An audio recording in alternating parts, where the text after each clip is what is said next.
Morale profetike në Albania FM.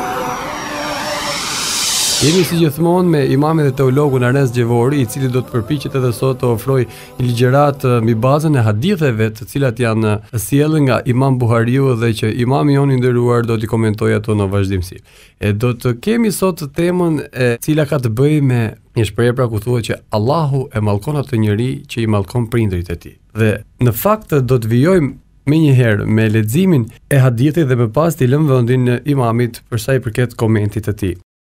Ebu Tufeli tregon se Aliu lexoi nga një fletush në cilën shkruante: Allahu e mallkon atë që therr kurban për dikë tjetër përveç Allahut, atë që vjedh ndonjë gur kufiri, shenja në tokë apo rrugë, dhe atë që i mallkon prindërit e tij. Po ashtu Allahu e mallkon dhe atë që i jep shtrej ndonjë resimtari, një fe apo dikë që sjell të lashën në tokë. Si do të ishte komenti i këtij hadithi, imam?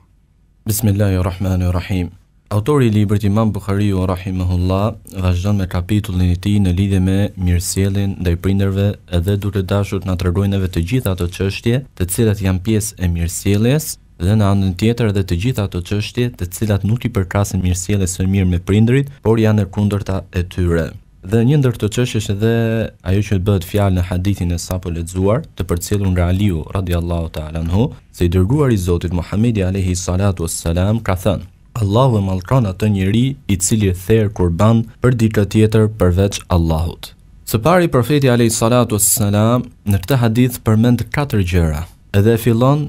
me ndalesën më të madhe të tyre, që është njëkohësisht edhe ndalesa, gjunahu më i madh që mund të bëjë njeriu karshi Zotit e tij. Dhe gjunahu më i madh që mund të bëjë njeriu karshi Zotit e tij është idhujtaria.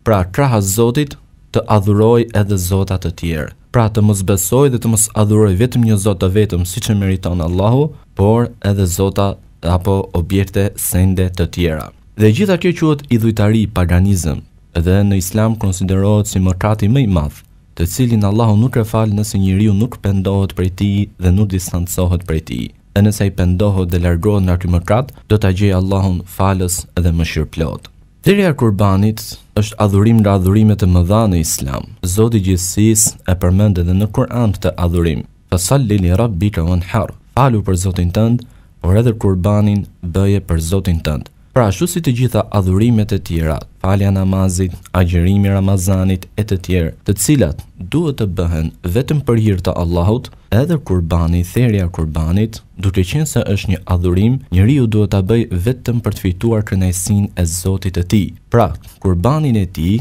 t'ia dedikojë Allahut. Nuk i lejohet muslimanit që të bëjë kurban në vende të veçanta, nuk i lejohet muslimanit që të bëjë kurban për dikën tjetër veç Allahut subhanahu wa ta'ala, sepse në këtë mënyrë ai e ka zhvendosur adhurimin e tij nga Allahu azza wa jall që i takon me merit te dikush tjetër prej krijesave. Gjithashtu në një ajet tjetër kuranor Zoti i gjithësisë thot: "Kul inna salati wa nusuki wa mahyaya wa mamati lillahi rabbil alamin." Thuaj,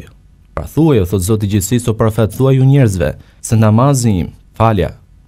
kurbani im, jeta ime dhe vdekja ime janë vetëm për Allahun. Pra e tillë duhet jetë jeta e çdo njeriu, jeta e çdo muslimani, në njëshmëri, në monoteizëm, tauhid ndaj Zotit të tij. Çdo adhurim duhet ja përkushtojë vetëm Allahut, ashtu siç lutjen e tij që ja drejton dhe duhet ja drejtoj vetëm Zotit të gjithësisë, sepse vetëm ai është që i dëgjon lutjet tona, vetëm ai është i fuqishëm të përgjigjet çdo kërkesë tonë, dhe vetëm ai e ka në dorë të mirën dhe të keqen për çdo krijesë. Edhe kurbani, duke qenë se është adhurim, nuk bën përjashtim dhe nuk del nga rregulli i njëjtë për të gjitha adhurimet, dhe ai rregull është që t'i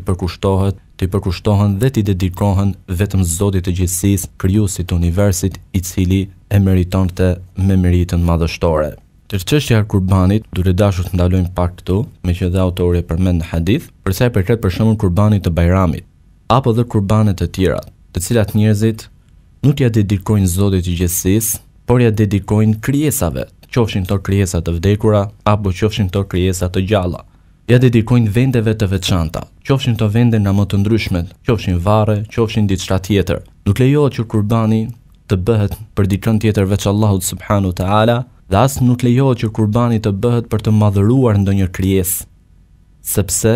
madhërimi me kurban duhet i bëhet vetëm Allahut subhanahu wa taala, krijuesit të asaj bagëtie të cilën ti po e bën kurban, krijuesi tënd dhe i vetmi i cili të furnizon në çdo moment të natës edhe të ditës. Dhe këtu nuk kemi për qëllim therrjen e kafshëve të cilat njeriu i bën për të respektuar miqtë e tij kur i vinë për vizitë, apo për të shtruar ndonjë grosti, apo edhe për të ushqyer familjen e tij. Këto janë thjesht veprime të zakonshme të ditës, të cilat mund t'i kryejë çdo njeri dhe nuk hyn tek koncepti i adhurimit, ndërsa fjala jonë është tek therrja e baktive me qëllim madhërimi. Dhe nëse qëllimi është i tillë pra madhërimi, atëherë duhet i bëhet vetëm Allahu subhanahu wa taala, sepse vetëm ai është Zot dhe askush tjetër nuk e meriton madhërimin me kurban përveç Zotit të gjithësisë. Çështja e dytë, të cilën na përmend Muhamedi alayhi salatu wassalam në hadithin e tij, ka të bëjë me atë person i cili ndryshon kufitë e tokës. Dhe ndryshimi i kufive të tokës mund të jetë në mënyra nga më të ndryshme, ose për të përvërsuar personalisht diçka, ose për të ndryshuar kufit me qëllim që ti të dëmtosh të tjerët, edhe pse vetë nuk përfiton personalisht. Dhe ndryshimi i kufive të tokës është nga mëkatet e mëdha, thot profeti Muhammed alayhi salatu wassalam, sepse Allahu azza wa jall e mallkon atë njeri i cili u avjedh tokën të tjerëve duke ndryshuar kufit asaj, për shembull duke shtyr kufirin e tij më tutje, kufirin e tokës, në mënyrë që përfitojë për veten e tij sa më shumë pjesë hapësirë nga toka. Gjithashtu në këtë hadith hyn në këtë ndalesë të hadithit hyn edhe ata persona të cilët dëmtojnë shenjat e sinjalisitës rrugore në rrugë, dëmtimi të cilave mund të bëhet fare mirë shkak për aksident, marrje jetësh, plagosje, dëmtime të pasurisë së njerëzve të ndryshëm që qarkullojnë nëpër të rrugë me sisteme sinjalisike të dëmtuara. Pra nuk i lejohet njeriu që të jetë dëmtuesi të tjerëve, qoftë për të përfituar vetë personalisht apo për të dëmtuar të tjerët edhe nëse vetë nuk fiton diçka nga ana personale. Dhe ky mëkat konsiderohet mëkat shumë i madh. Nuk i lejohet pra muslimanit që t'i afrohet mëkateve të tilla. Ndalesa e tretë, të cilën e përmend Muhamedi alayhi salatu wassalam në hadithin e tij, dhe që ka lidhje me temën tonë, është se Allahu thot e mallkon atë njeri i cili i mallkon prindërit e tij. Mallkimi i prindërve nuk është e thënë që bëhet vetëm në mënyrë të drejtë për drejtë. Pra kur fëmia i drejtohet prindërve të tij me mallkim, e cila mund të ketë fjalë, tekste nga më të ndryshmet, por edhe në mënyrë indirekte ose kur vetë fëmia bëhet sebeb shkak që të tjerët të mallkojnë prindërit e tij, atëherë konsiderohet tek Allahu sikur vetë ky fëmijë i ka mallkuar direkt prindërit e tij. Pra nëse një fëmijë cënon prindërit e dikujt tjetër me fjalë apo me vepra, edhe ata ja kthejnë atij me fjalë apo me vepra, me mallkim për prindërit e tij, është njësoj sikur vetë ky fëmijë i ketë mallkuar me gojën e tij prindërit e tij. Kjo është njëra mënyrë. Mënyra tjetër është edhe duke i mallkuar vetë fëmia prindërit në mënyrë të drejtë për drejtë. Edhe që të dy ato janë mëkat shumë i madh, saqë do të na vinë në hadithet e mëpasme, kur e tha Muhamedi alayhi salatu wassalam në një rast tjetër të fjalë pra që Allah e mallkoft atë që mallkon prindërit e tij, sahabët, bashkëkohësit e Muhamedit alayhi salatu wassalam të çuditur thanë: "O i dërguari i Allahut, a mund t'i mallkoj një fëmijë prindërit e tij?" Pra ju duket çuditshme, edhe pse në kohën e sotme kjo mund të duket si diçka normale për shkak të rasteve të shpeshta të cilat i dëgjojmë. Po tha profeti alayhi salatu wassalam, kur dikush mallkon prindër apo shan prindërit e dikujt tjetër dhe ai tjetër ja kthen duke shar dhe mallkuar prindërit e të parit, atëherë është sikur ky i parit të ketë mallkuar drejt për drejt prindërit e tij apo të ketë shar ata. Prandaj njeriu duhet të jetë i kujdesshëm në fjalë.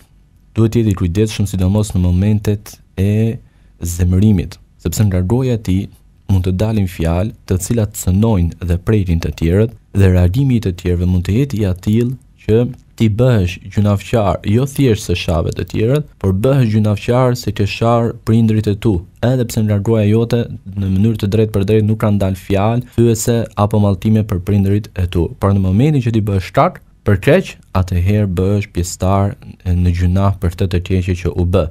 Ashtu siç ti bëhesh shkak për një të mirë për prindërit e tu, edhe bëhesh pjesëtar në atë të mirë që u bë për shkakun tënd, edhe e keqja pra është në të njëjtën mënyrë. Dhe ndalesa e katërt të cilën na përmend Muhamedi alayhi salatu wassalam në hadithin e tij ka të bëjë me strehimin e njeriu risimtar në fe, por gjithashtu hyn edhe njeriu i cili është keqbërës, duke filluar nga vjedhja, vrasja apo dëmtimet e njerëzve dhe të shoqërisë në forma nga më të ndryshmet. Në raste të tilla, muslimani, një njeri me probleme të tilla për shoqërinë, me probleme të tilla për fen, duhet ja dorëzojë organeve kompetente, të cilat pra merren me trajtimin e njerëzve të tillë nga ana ligjore. Kjo është një rregull fetar të cilin Muhamedi alayhi salatu wassalam e vendosi para 14 shekujsh në mënyrë që të formojë edhe të ruaj një sistem të drejtë në shoqëri. Dhe përmendi se strehimi i njeriu mizor, strehimi i atij njeriu i cili është keqbërës, shkatërrimtar në tokë, i dëmshëm për shoqërinë, i dëmshëm për fenë e tij, për vendin e tij, për popullin e tij, nuk i lejohet as shkruajt për njerëzve që ta strehojë, nuk i lejohet as shkruajt për njerëzve që ta përkrahij, por ndaj të keqes dhe ndaj të keqit, qëndrimi i shoqërisë dhe individëve të saj duhet të jetë i njëjtë, unifikues, pra bllokat e të keqes, bllokat e të keqit në mënyrë duke prerë pra dhe duke ruajtur atë qetësi, atë harmoni dhe atë rregullsi që ka vendosur ajo shoqëri në tokë. Morale profetike në Albania FM.